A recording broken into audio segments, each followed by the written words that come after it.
Dear students, Assalamu alaikum.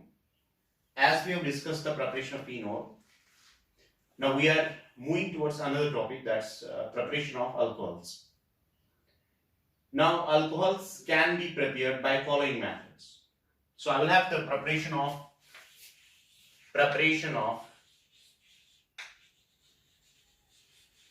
alcohols.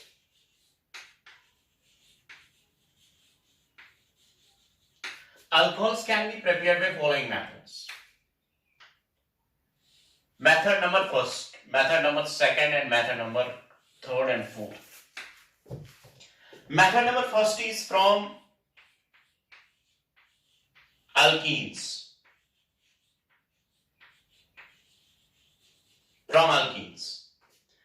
Method number next is by reduction of carbonyl compounds. By the reduction of carbonyl compounds using different reducing agents. Method number next is Grignard's reagent.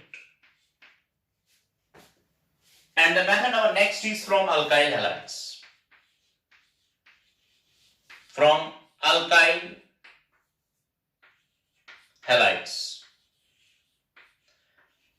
ये last वाला method जो है इसको हमने already discuss किया है in the what we से chapter of nucleophilic substitution reaction, जहां पे आपने देखा कि halides can be replaced by certain basic groups. So we have discussed this.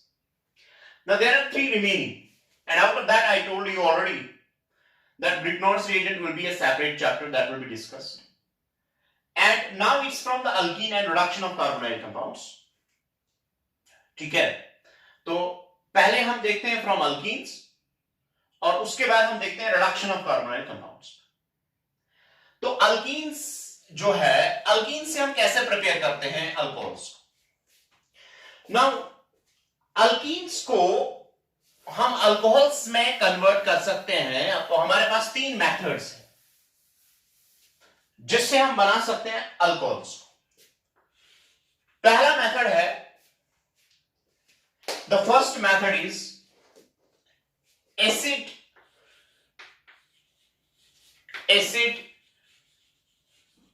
catalyzed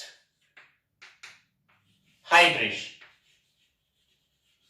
We use water, but that using water is catalyzed by acid, and in that case we cause hydration. The second is hydroboration and oxidation. Hydroboration and oxidation is the another method. And the next one is oxymercuration and demercuration. Oxymercuration and demercuration.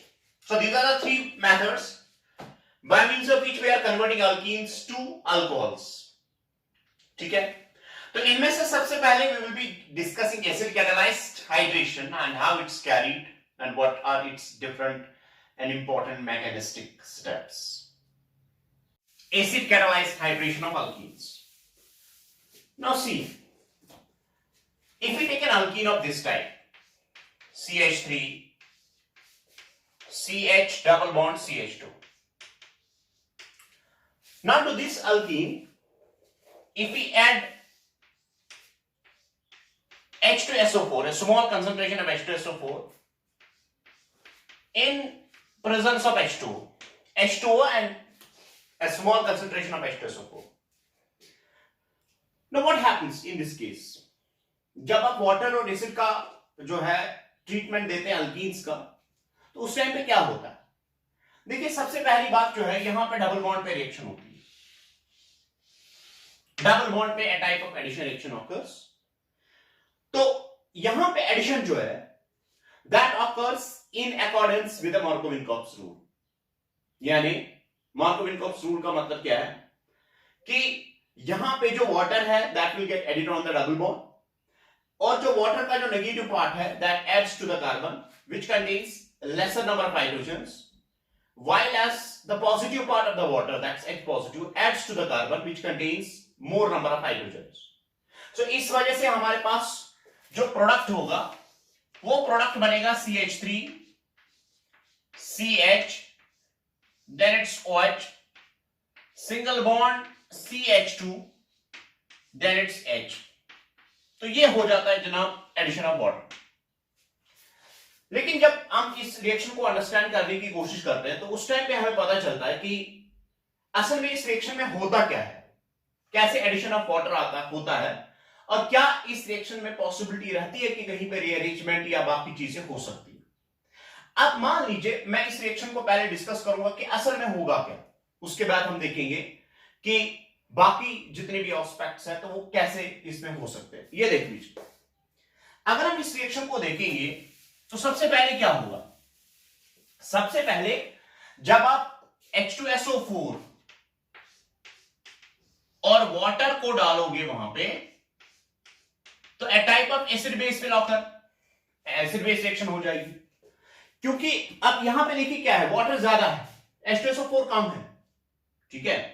अब यहां पे क्या होगा कि ये H positive इसको देगा, अब उस H पॉजिटिव देने की वजह से हमारे पास आयन बनेगा which is called as hydronium ion.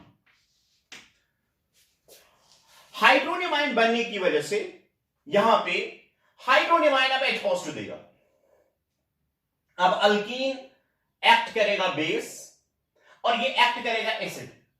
अब उसकी वजह से क्या हो जाएगा, यहां से हाइड्रोनियम आयन से H पॉजिटिव आएगा जो कि इस वाले कार्बन को अटैक करेगा so as to generate the more stable carbocation because acids produce carbocations as intermediates। तो अब यहां पे ये हो जाएगा CH3 CH positive, then it's CH2 और प्लस यहां पे वाटर बनेगा यानी H2O बनेगा, ठीक है। अब यहां पे देख लीजिए, जब H3 पॉजिटिव इसको H पॉजिटिव देगा, उसके बाद स्टेबल इंटरमीडिएट यानी कार्बोकेटाइन बनेगा, तो यहां पे ये CH3 हो जाएगा। और उसके बाद देखिए क्या होता है, उसके बाद कार्बोकेटाइंस में बहुत सारी पॉसिबिलिटीज है। एक पॉसिबिलिटी यह है कि H पॉजिटिव रिलीज होगा, तो H पॉजिटिव रिलीज होने की वजह से फिर से रिएक्शन बैकवर्ड डायरेक्शन में जाएगी। लेकिन अगर आपने मान लीजिए न्यूक्लियोफिलिक कंसंट्रेशन को बढ़ाया है, और ये याद रखिए यहां पे जो आपको बेस यूज करनी है that should be of the stronger acid, यानी आपको स्ट्रॉन्गर एसिड यूज करना है, उससे आपको एक बेनिफिट मिलेगा। अगर आपने स्ट्रॉन्गर एसिड का बेस यूज किया तो उसका तो वीक कंजुगेट बेस होगा। अब वीक कंजुगेट बेस होने की वजह से क्या होगा कि वो H पॉजिटिव के साथ कम रिएक्ट करेगा। H पॉजिटिव से कम रिएक्ट करने का मतलब है कि उसकी बेसिसिटी कम होगी, उसकी बेसिसिटी कम होने का मतलब है अल्कीन कम बनेगा। तो इसका मतलब यह है कि जब भी आप H2SO4 या कोई भी स्ट्रॉन्गर एसिड यहां पे यूज करोगे तो उसे रिएक्शन जो है वो फॉरवर्ड डायरेक्शन में ज्यादा फेवर करेगी। और दूसरी बात, अगर आपने वाटर को ज्यादा लिया तो वाटर के पास भी लोन पेयर ऑफ इलेक्ट्रॉन है, ठीक है। अब अगर लोन पेयर ऑफ इलेक्ट्रॉन है तो उसकी वजह से वाटर जो है ये एक्ट कर सकता है nucleophile. Now the water can act as a nucleophile, ये इसको अटैक कर सकता है। और अगर इसने इसको अटैक किया तो यहां पे ये बनेगा CH3 CH single bond CH3। और ये याद रखें कार्बोकेटाइंस जो होते हैं वो प्लेनर होते हैं, इसका मतलब है कि अटैक जो है, अगर ये कायरल सेंटर बनने की इसकी टेंडेंसी है तो अटैक अपवर्ड्स यानी above the plane as well as below the plane हो सकता है। और उसकी वजह से अगर आपको कायरल कार्बन है तो वहां पे आपको फिनोमेना ऑफ रैसमाइजेशन या बाकी चीज जो भी है वो आप पा सकते हो, तो जिससे हमें पता चलता है कि इंटरमीडिएट जो है वो बेसिकली कार्बोकेटाइन है। फर्दर उस रैसमाइजेशन से हमें एक्सटेंट ऑफ रैसमाइजेशन कितना होता है उससे हमें ये पता चलेगा कि यहां पे कितनी पॉसिबिलिटी है कि स्टेबिलिटी ऑफ कार्बोकेटाइन को हम उससे मेजर कर सकते हैं। तो यहां पे जब वाटर अटैक करेगा तो इसका मतलब यह है कि हमारे पास ये बनेगा, उसके बाद ये बनेगा, ठीक है। और ये इस रिएक्शन को देख लीजिए आप, रिएक्शन में reversibility, you can have the reversibility, लेकिन उस चीज को आप चेक कर सकते हो by using Le Chatelier's principle and all that. और उसके बाद अगर आप देखोगे ये जो H पॉजिटिव है, H पॉजिटिव फिर से वाटर एब्स्ट्रैक्ट करेगा, तो यहां पे वाटर है, फिर से H पॉजिटिव को एब्स्ट्रैक्ट करेगा, फिर से यहां पे लेगा, या हमारे पास अगर इसका कंजुगेट बेस होगा वो करेगा इसके साथ इंटरैक्ट, तो मैं इसको ऐसे भी अनदर पॉसिबिलिटीज, हमारे पास जो HSO4-1 है तो वो इसके साथ इंटरैक्ट करेगा, तो उसके बाद रिजनरेशन होगा। तो इसका मतलब यह है कि हमारे पास जो प्रोडक्ट है CH3 CH OH और CH3 और H हमारे पास बन गए। अब इस रिएक्शन में देखिए इंपॉर्टेंस क्या है, तो हमारे पास ये देख लीजिए, simply there is an addition of water while OH is moving to the carbon which contains lesser number of hydrogens and the H is moving to the carbon which contains greater number.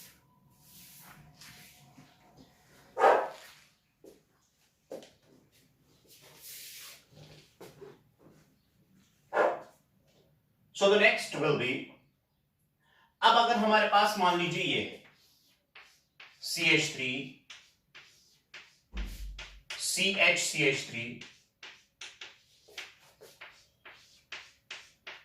ये हमारे पास एक alkyne है, और अगर हम इस alkyne को किसी भी तरीके से हाइड्रेट करना चाहेंगे, मान लीजिए मैंने इसको H2SO4 इन प्रेजेंस ऑफ, जो हम वाटर यूज करते हैं because we have to carry the hydration. अब यहां पे देखिए क्या होता है, क्योंकि आपको ऑलरेडी पता है कि यहां पे कार्बोकेटाइन इंटरमीडिएट बनेगा।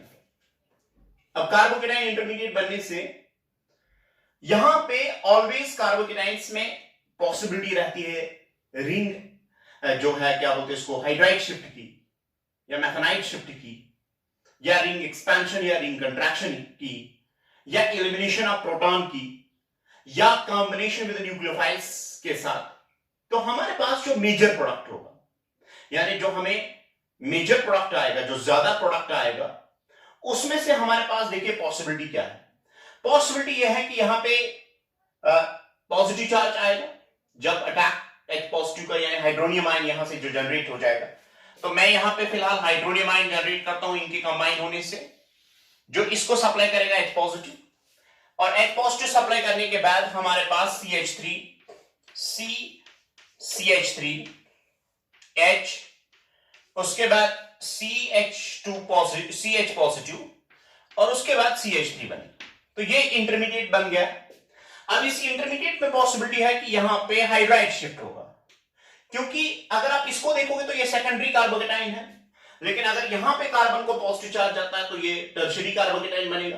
तो टर्शियरी कार्बोकेटाइन ज्यादा स्टेबल है एज कंपेयर टू सेकेंडरी, तो उस वजह से ये जो है यहां पे टर्शियरी कार्बोकेटाइन बनेगा, और उसके बाद इस पे वाटर का अटैक होके वहां से एलिमिनेट H पॉजिटिव करेगा, जो कि इसका जो हमारे पास बेसिक पार्ट है वो उसको एक्सट्रैक्ट करेगा, और फाइनली आपको जो प्रोडक्ट है, आपको प्रोडक्ट ये मिलेगा CH3 CH3, और यहां पे आपको पॉजिटिव चार्ज आएगा, तो इसका मतलब वाटर यहां पे अटैक करेगा, और उसके बाद CH2, और उसके बाद CH3। अब यहां पे इंपॉर्टेंट चीज ये है, OH देखिए कहां से ऐड हो रहा है, OH उस वाले, यहां तो डबल बॉन्ड था ही नहीं, तो हमने डायरेक्टली, अगर आप मार्कोव-मिन्कॉफ्स रूल यूज करोगे तो आपका जो क्वेश्चन है वो गलत भी हो सकता है, ठीक है, आप डायरेक्टली इस पे ऐड करोगे वाटर, लेकिन ऐसा नहीं होता है, क्योंकि हमेशा स्टेबल इंटरमीडिएट बनने के बाद रीअरेंजमेंट, अगर पॉसिबिलिटी है तो रीअरेंजमेंट होता है, और उसके बाद OH वाले उस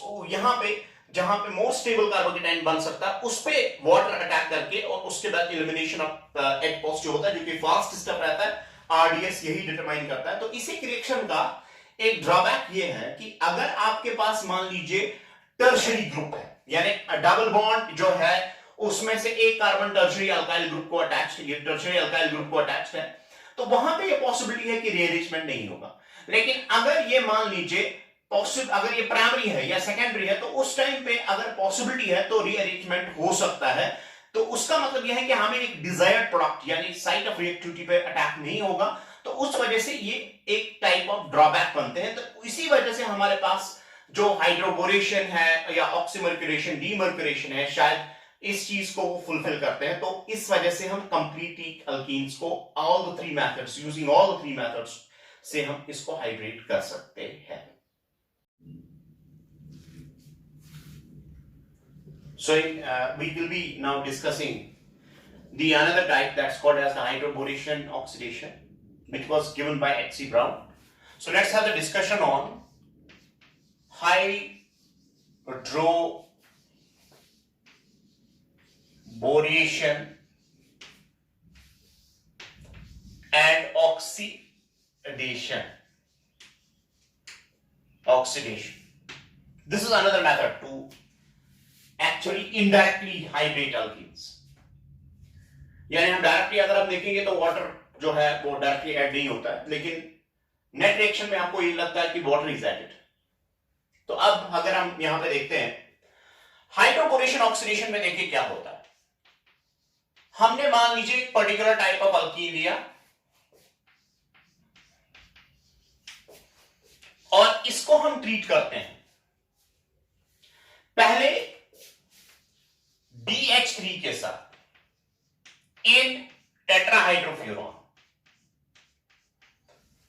और उसके बाद नेक्स्ट रिएजेंट जो है हम यूज जो करते हैं वो है H2O2 इन NaOH, जो कि ऑक्सीडाइजिंग एजेंट यहां पे बिहेव करता है। तो दो स्टेप रिएक्शन, यानी पहले हम BH3 को यूज करते हैं जो कि अगर आप देखोगे B2H6 के फॉर्म में होता है, और दूसरा हम H2O2 in presence of NaOH use करते हैं। तो यहां पे ये दो रिएक्शंस, जो ये दो रिएजेंट्स यूज करने की वजह से देखिए क्या होता है। पहली बात है कि आपने एसिड कैटालाइज्ड रिएक्शन में देखा कि वहां पे रीअरेंजमेंट होता है, लेकिन यहां पे कोई रीअरेंजमेंट नहीं होता है। यहां पे सिंपली जो है डबल बॉन्ड पे रिएक्शन होती है, simple reaction occurs on the double bond. लेकिन इन दो रिएजेंट्स को यूज करने के इसके से यहां पे सिंपली एडिशन ऑफ वाटर होता है, और एडिशन ऑफ वाटर जो है वो एंटी टू मार्कोव-विनकॉप्स रूल होता है।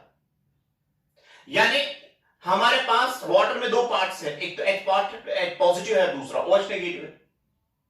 जनरली हम ऑब्जर्व करते हैं जब भी हम एडिशन ऑफ वाटर करते हैं तो उस टाइम OH जो है वो उस वाले कार्बन पे चला जाता है जिसके पास कम हाइड्रोजन्स होंगे, और H पॉजिटिव उस वाले कार्बन पे चला जाता है जिसके पास ज्यादा वाले हाइड्रोजन्स। लेकिन अगर आप ये रिएजेंट्स यूज करोगे तो इन दो रिएजेंट्स को मिला के जो नेट हो जाता है वहां पे सिंपली एडिशन ऑफ वाटर होता है, बट एंटी टू मार्कोव-विनकॉप्स रूल। उसका मतलब यह है कि हम वाटर का एडिशन डबल बॉन्ड पे करेंगे, बट एंटी टू मार्कोव-विनकॉप्स रूल का मतलब है हमारे पास CH3 CH single bond CH2। अब वाटर में दो पार्ट्स है, एक तो नेगेटिव पार्ट है, दूसरा पॉजिटिव पार्ट है। तो नेगेटिव पार्ट जो है वो अब उस वाले कार्बन को ऐड हो जाएगा जहां पे हाइड्रोजन ज्यादा है, और पॉजिटिव पार्ट उस वाले कार्बन पे अटैक करेगा जहां पे हाइड्रोजन कम। और दूसरी बात, इसी रिएक्शन में कोई रीअरेंजमेंट नहीं होता है। अब रीअरेंजमेंट क्यों नहीं होता है, क्या यहां पे कार्बोकेटाइन बनता है कि नहीं बनता है, ये रिएक्शन किससे प्रोसीड होती है, तो वो चीज हमें अंडरस्टैंड करने की जरूरत है। लेकिन आप देखिए सिंपली आपने हाइड्रेट किया। अभी देखिए उससे पहले अगर आप इसको डायरेक्टली हाइड्रेट करेंगे एसिड कैटालाइज्ड से तो आपको OH यहां पे मिलेगा, H यहां पे मिलेगा, दैट मींस मार्कोव-विनकॉप्स रूल। लेकिन अगर आप ये दो रिएजेंट्स यूज करोगे तो आपको OH जो है वो उस वाले कार्बन पे जाएगा which contains greater number of hydrogens, और H will be impact, there will be the reversal of what is happening in the previous case, that's acid catalyzed reaction. Now अब हम इस रिएक्शन को अंडरस्टैंड करने की कोशिश करेंगे कि इसमें ऐसा क्यों होता है कि why it follows anti-Markov-Vinkov's rule and how the water, as if the water has been added to the double bond. We will try to what we say as to understand it. तो यहां पे हम इस reaction को understand करने की कोशिश करेंगे। एक्चुअली देखिए होता क्या है, हाइड्रोबोरेशन ऑक्सीडेशन में दो तरह के स्टेप्स है। पहला है हाइड्रोबोरेशन, उसके बाद है ऑक्सीडेशन। तो पहला वाला पार्ट जो है दैट्स हाइड्रोबोरेशन ऑफ अल्कीन्स, ठीक है, उसमें क्या बनता है, उसकी कंडीशंस क्या है, पहले हम उसको अंडरस्टैंड करेंगे। उसके बाद ऑक्सीडेशन कैसे हम इसको कर सकते हैं to produce finally what we say an alcohol, ठीक है, और कौन सा पार्ट पहले आता है कौन सा पार्ट बाद में आता है, कैसे हम इसको मॉडिफाई कर सकते हैं। तो let's try to understand first what's called as the hydroboration process, how it happens, ठीक है। आप ये चीजें जो है मैकेनिज्म या बाकी चीज आप यूज कर भी सकते हैं, नहीं भी कर सकते हैं, दैट डिपेंड्स अपॉन यू कि आपको कैसे अच्छा लगे, ठीक है। अगर आप वन स्टेप प्रोसेस में ही करना चाहते हो उससे भी कर सकते हैं। तो अब हमारे पास है हाइड्रोबोरेशन। देखिए हाइड्रोबोरेशन में हम क्या करते हैं, हमने लेट अस सपोज एक अल्कीन लिया, ये हमारे पास एक अल्कीन, अब इस अल्कीन को हम ट्रीट करते हैं BH3 के साथ in presence of tetrahydrofuran THF, ठीक है। तो इसमें जो अल्कीन जो होता है इसको हाइड्रोबोरेशन होती है। हाइड्रोबोरेशन इसका मतलब यह है, एक तो यहां पे हाइड्रोजन ऐड होता है और दूसरा फाइनली जो है बोरॉन भी वहां पे प्रेजेंट होता है। तो अब यहां पे देखिए सबसे इंपॉर्टेंट बात जो है, जो BH3 है, अगर आप BH3 को देखोगे तो it exists as B2H6, BH3 exists as B2H6, ठीक है। और यहां पे आपको पता है इसमें जो हमारे पास बनाना बॉन्ड है या टॉ बॉन्ड है, ठीक है, तो हमारे पास 3 सेंटर 2 इलेक्ट्रॉन बॉन्ड्स इसमें प्रेजेंट होते हैं, तो ये डेफिसिट कंपाउंड्स होते हैं।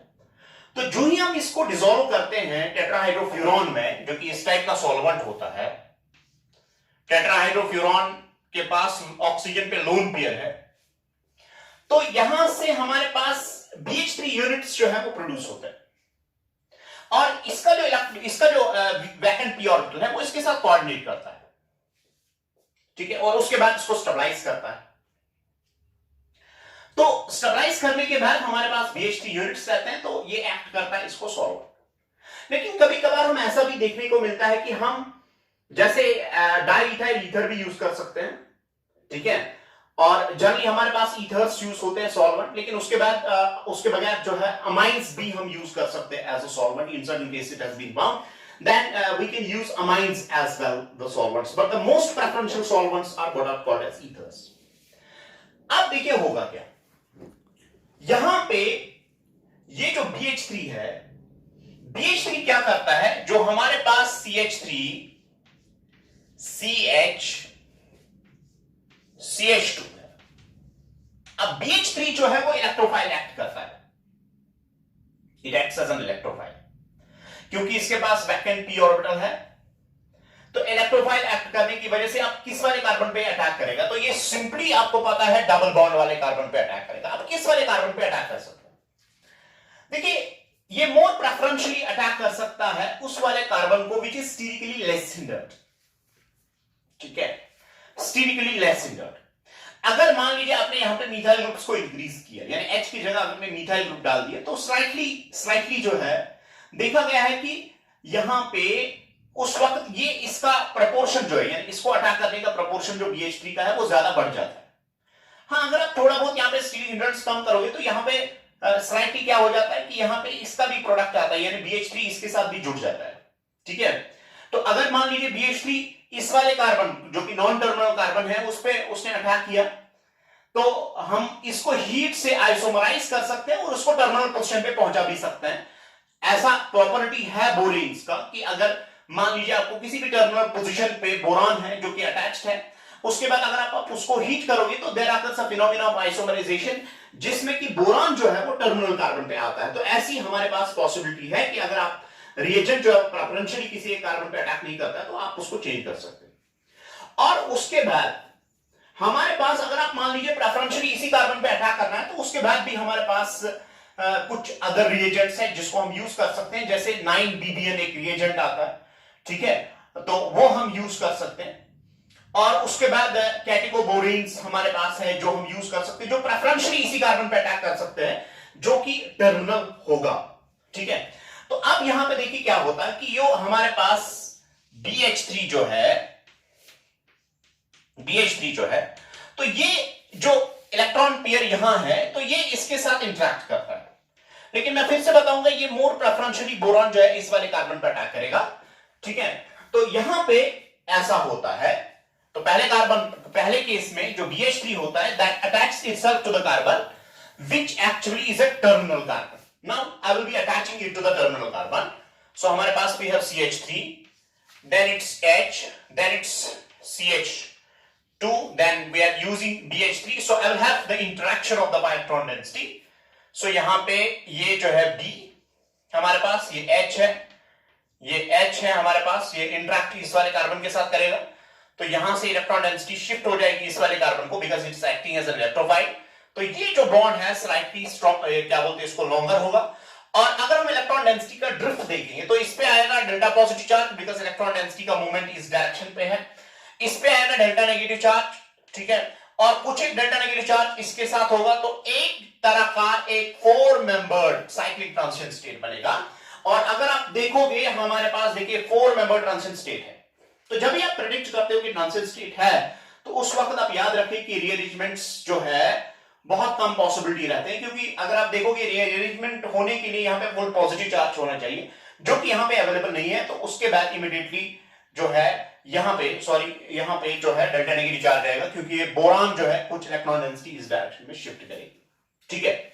अब उसके बाद जब ये साइक्लिक ट्रांजिशन स्टेट बनता है, उसके बाद आप इमीडिएटली अगर आप देखोगे तो क्या हो जाएगा, ये देखें कंप्लीटली अब इलेक्ट्रॉन डेंसिटी इसकी तरफ शिफ्ट करेगी, और ये जो है ये इलेक्ट्रॉन जो हाइड्रोजन है वो इसके तरफ चला जाएगा, और आपको ये मॉलिक्यूल्स बनेंगे CH3 CH, और उसके बाद there is CH2, then it's BH2, ये बन गया BH2। अब हमारे पास ये जो हाइड्रोजन है और ये जो BH2, याद रखिए ये एक ही फेज से आते हैं। यानी अगर आप डबल बॉन्ड वाला मॉलिक्यूल अगर आप देखोगे, इसके एक तो अबोव द प्लेन होता है क्योंकि प्लेनर होता है, तो एक तो इसका ऊपर वाला फेस होता है, दूसरा नीचे वाला फेस होता है, ठीक है। तो जिस साइड से बोरान आता है उसी साइड से डिलीवरेंस ऑफ हाइड्रोजन भी होता है, यानी यहां पे सेम जो है डिलीवरेंस होता है। कुछ एक केस में एंटी एडिशन भी देखा गया है, ठीक है, एंटी एडिशन की भी पॉसिबिलिटी है। अगर आप कुछ सॉल्वेंट्स या बाकी चीज को चेंज करोगे तो उसमें एंटी एडिशन की भी पॉसिबिलिटी रहती है, जो कि बहुत कम रहती है। तो यहां पे हमारे पास हाइड्रोजन आया और BH2 आया। अब देखिए उसके बाद क्या हो सकता है। उसके बाद अगर आप देखोगे यहां पे एक सिंपल सी चीज होगी कि ये जो हमारे पास BH3 है उसका जो हाइड्रोजन है actually it has been replaced by the whole of the alkyl group, we can say like that, ठीक है। अब क्या हो जाएगा अगर आप इसको देखोगे, इसमें जो एडिशन हो गया, अब देखिए पाई बॉन्ड पे फिर से एडिशन हो रहा है, pi bond is breaking into sigma bond. अब फिर से जो एडिशन हो रहा है उसमें जो H है, H जो है यानी इसका जो नेगेटिव पार्ट है, यहां पे hydrogen will be more negative in comparison with the boron. So यहां पे जो नेगेटिव पार्ट है जो बोरॉन से ज्यादा नेगेटिव है, that's adding to the carbon which is containing lesser number of hydrogens. So this step, that is the addition of the attack of the hydrogen, occurs in accordance with the Markov-Winkoff's rule. Is it clear? तो अभी भी अगर आप boron को देखोगे तो अभी इसके पास 2 हाइड्रोजन्स है, तो इसका मतलब यह है कि अभी 2 मोल्स ऑफ अल्कीन्स के साथ ये रिएक्ट कर सकता है through the same transition state that's formed here, and with the result it is delivering its hydrogen to the carbon, which is actually having lesser number of hydrogens in accordance with the Markov-Winkoff law। ये आप importantly मैं आपको बताऊंगा कि जब हम net को देखते हैं तो नेट में हमें ये लगता है कि एडिशन ऑफ वाटर हो रहा है एंटी Markov-Winkoff रूल्स, लेकिन अगर हम यहां पे इस रिएक्शन को देखेंगे, जैसे कि हाइड्रोबोरेशन हमारे पास हो रहा है, तो हाइड्रोबोरेशन में जो डिलीवरेंस ऑफ हाइड्रोजन हो रहा है towards the carbon, that occurs in accordance with the Markov-Winkoff's rule, so that this becomes important. Now what actually the detailed analysis of the mechanism makes you to understand the finer aspects of the reaction। तो इसको अगर आप यहां पे देखेंगे तो हमारे पास CH3 CH double bond CH2, तो मुझे बताओ क्या हो जाए। फिर से जो है ये इसके साथ इंटरेक्ट करेगा, फिर से इसका हाइड्रोजन इसको इंटरेक्ट करेगा। तो इसका मतलब यह है कि अगर मान लीजिए मैंने 2 मोल्स यहां पे अल्कीन्स के लिए, तो फाइनल प्रोडक्ट जो है, क्योंकि अल्काइल ग्रुप जो है फाइनली रिप्लेस कर देता है हाइड्रोजन्स को, तो फाइनल प्रोडक्ट जो हमारे पास है वो मिलेगा CH3 CH2। इसमें से मैं ऐसे भी दिखा सकता हूं ब्रेकेट में, तो CH2 और उसके बाद हमारे पास होल थाइस और उसके बाद B, दैट्स बोरॉन। तो ये वाला हाइड्रोजन कहां से आ रहा है? It is coming from BH3। अब इसको अगर आप देखोगे, ये जो H है ये बोरॉन से आ रहा है, ठीक है। अब हमारे पास जो प्रोडक्ट्स है वो ट्राई अल्काइल बोरेन्स है, they are called as trialkyl boranes, very very important compounds. तो ये ट्राई अल्काइल बोरेन्स जो है, आप इसको किसी भी ऑर्गेनिक मॉलिक्यूल में कन्वर्ट कर सकते, ठीक है, किसी भी ऑर्गेनिक मॉलिक्यूल में कन्वर्ट कर सकते हैं। तो जब ये रिएक्शन हाइड्रोबोरेशन हो रही थी, तो उस टाइम पे जब एचसी ब्राउन ने यहां पे हाइड्रोबोरेन्स बनाए, तो हाइड्रोबोरेन्स को through the different methods you can convert to any other organic compound. So I can suggest this thing that this is actually a link between an organic and inorganic chemistry, by means of which these alkyl boranes can be converted to any other organic compound. And for this reaction, he was awarded with a Nobel Prize. Okay, that's the beauty of this reaction, that it actually makes a link between organic and inorganic compounds. तो finally जब हमारे पास बोरेन्स है, तो इसमें से एक reaction जो यहां पे हम पढ़ते हैं, that is oxidation of बोरेन्स using H2O2 in presence of NaOH. ठीक है, उस चीज से हम अल्कोहल्स बना सकते हैं. वरना अगर आपको मान लीजिए हायर अल्कीन्स बनाने होंगे, वो भी बना सकते हो. अगर आपको कार्बोक्सिलिक एसिड्स बनाना होगा, वो भी आप बना सकते हो. अगर आपको अल्डिहाइड्स बनाने होंगे, वो भी आप बना सकते हो. अगर आपको अमाइन्स बनाने होंगे, वो भी आप बना सकते हो. अगर आपको अल्काइल हैलाइड्स बनाने होंगे, वो भी आप बना सकते हो. बात समझ में आई. और दूसरी इंपॉर्टेंट बात मैं आपको ये बताऊंगा कि बोरेन्स जो हमारे पास, जो बोरेन का फॉर्मेशन होता है इन प्रेजेंस ऑफ BH3, ये हम both alkenes as well as alkynes के लिए भी यूज कर सकते हैं. तो यहां पे हम reaction of what we say alkynes देखते हैं. उसके बाद I will come to the reaction of alkynes with the boranes, and then after what will happen to them. ठीक है, उसमें वहां पे क्या हो सकता है. Now we will have the next part, that's the oxidation of alkyl boranes, making you to understand how alcohols are formed. So the next important is, I told you that बोरेन्स बहुत सारे ऑर्गेनिक कंपाउंड्स में इनको convert किया जा सकता है, लेकिन अगर हम इनको ऑक्सीडाइज करेंगे by using oxone. Oxone is actually the mixture of H2O2 in presence of NaOH. So using that we can actually oxidize जो ट्राई अल्काइल बोरेन्स हमारे पास होते हैं, तो उनको हम ऑक्सीडाइज कर सकते हैं. तो मैं आपको दिखाऊंगा कि इनकी ऑक्सीडेशन कैसे पॉसिबल है और उसमें से क्या प्रोडक्ट ऑब्टेन हो सकता है. जैसे कि हमारे पास CH3 CHH, then it's CH2, and then it's whole thrice, and then it's B, boron. तो इससे पहले हमने ऑलरेडी डिस्कस किया कि हाइड्रोजन आता कहां से और किस साइड से आता है. ठीक है, सिन एडिशन होता है कि एंटी एडिशन होता है, वो चीजें हमने डिस्कस की. अब अगर हम इसको सिंपली ट्रीट करते हैं H2O2 in presence of NaOH alkaline medium में, तो यहां से ये जो है, ये कार्बन यानी जो अटैच्ड होता है बोरान को, उस वाले कार्बन की ऑक्सीडेशन होती है.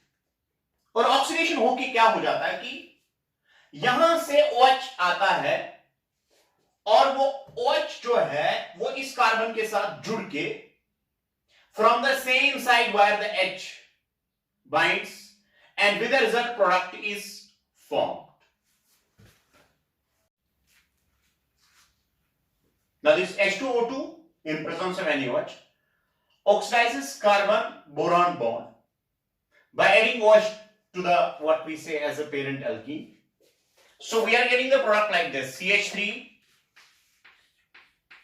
CHH and CH2OH. Now what is important here is that H and OH, which is actually given by H2O2 in presence of NaOH, the whole group comes from the same side where there is an H. And if you look this, that is addition of, now you can have two parts. Actually there are two parts which are coming. The one part comes from the boron, this part is coming from the boron. So that means if you change the boron, if you deuterate the boron, then at that time you will get the hydrogen here. Okay? But if you have any change in H2O2 in presence of NaOH, let's suppose you will be using the isotopic mixture of this, then what you will be observing is that this OH, which comes from the H2O2 in presence of NaOH, this OH will be labeled at that time. So actually the H and OH is coming from the two parts. ठीक है, ये इस चीज को आप understand कीजिए, क्योंकि कभी कभार ऐसा होता है कि क्वेश्चन इसी पे आता है. So he will make the change as वो BH3 की जगह BD3 लिखेगा और आपसे पूछेगा कि बताइए हाइड्रोजन कहां पे गया. उस टाइम पे भी आप वाटर का एडिशन करोगे, क्या करो. बात समझ में आ रही है. तो what you should learn is that there is H and OH which come from the two parts, and with the result overall reaction actually proceeds with the addition of the water in accordance ND to Markovnikov rule.